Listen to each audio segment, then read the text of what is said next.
ফারুক, আপনি লিখেছেন সন্তানের জন্মদিনে ইসলামসম্মত উপায়ে পিতামাতার জন্য করণীয় কি?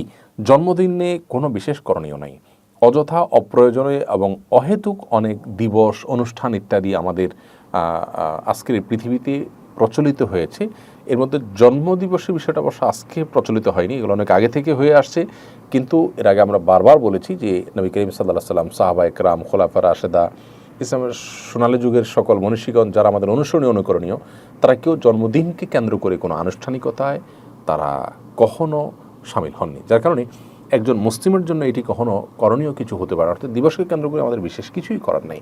মনে হয়েছে সেই জায়গা থেকে একটা বছর চলে গেলো, মনে করলেন, কল্পনা করলেন, এগুলো একান্ত আপনার নিজের শিক্ষণীয় উদ্যোগ, সেটা আপনি করতে পারেন। যে শিক্ষামূলক উদ্যোগ, আমি শিক্ষা গ্রহণ করলাম যে জীবনে একটা পাঠ চলে গেল, আমার বয়স ভারী হয়ে যাচ্ছে, আমি করছি কি, নিজের হিসাব মেলানোর চেষ্টা করলেন, সেটি একটা ভিন্ন বিষয়। বাচ্চাকে সেই চেতনা তার মধ্যে দিলেন, সেটি একান্ত আপনার নিজস্ব হিসাব নিকাশ মেলানোর ব্যাপার, আপনার নিজস্ব শিক্ষা গ্রহণ করার ব্যাপার। শরীয়ত আপনাকে জন্মদিবসকে কেন্দ্র করে কিচ্ছু করতে বলে না।